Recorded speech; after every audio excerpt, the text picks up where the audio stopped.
state. At that time, this was Apache Indian territory during the height of the Apache Wars. Chief Cochise and his band of Indians lived in the Jagoon Mountains there and controlled this entire area, so it was very hostile out here then. Well, at that time, a prospector by the name of Ed Shefflin was living in California. He ran into some Indian scouts who were on their way to Camp Huachuca. Fort Huachuca today, those mountains off in the distance 26 miles away are the Huachuca Mountains.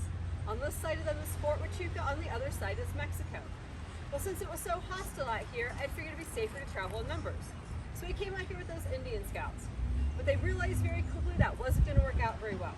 Ed wants to stop and look at all the pretty stones along the way, while the Indian scouts were on horseback looking for Apache Indians.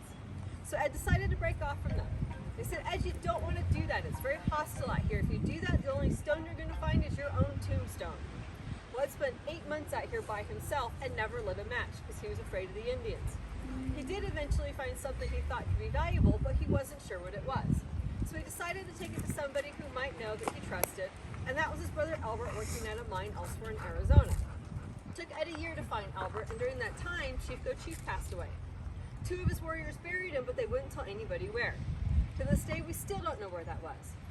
Well, the Apache Indians believed that it's bad medicine to live near where your chief is buried. So they packed up, moved down south, and that opened this area up for mining and settlement. So Ed found his brother in a place called Signal, Arizona. It was up in northeastern Arizona. Well, today it's a ghost town, but back then it was a working mine.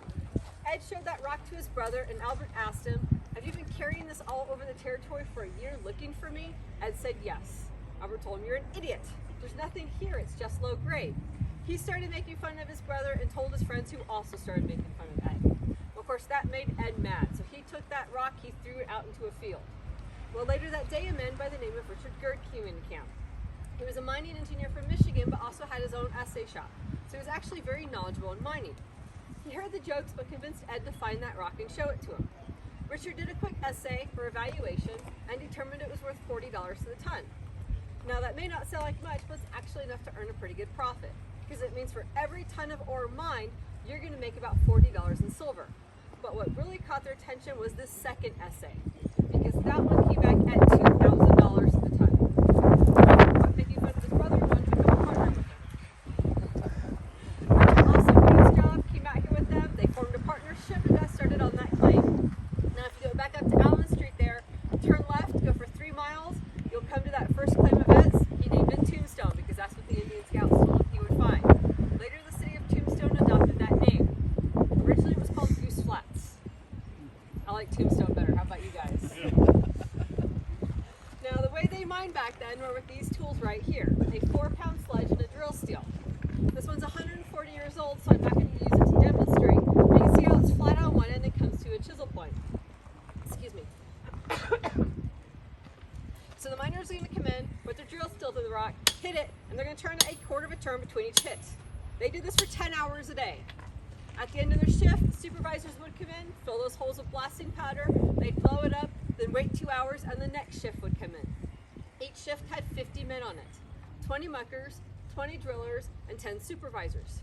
The muckers are going to come in, they're going to start gathering up that ore and filling burlap sacks.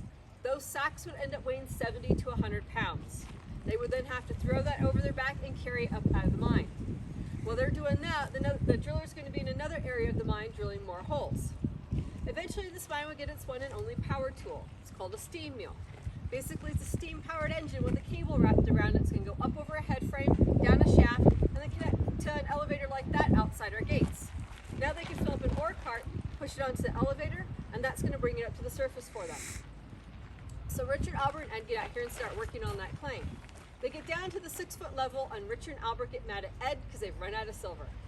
Ed, being the most positive guy you'll ever read about, says, don't worry, I'll find more. Well, he found it here. It's what you're going to see on the tour today. Let's check it out.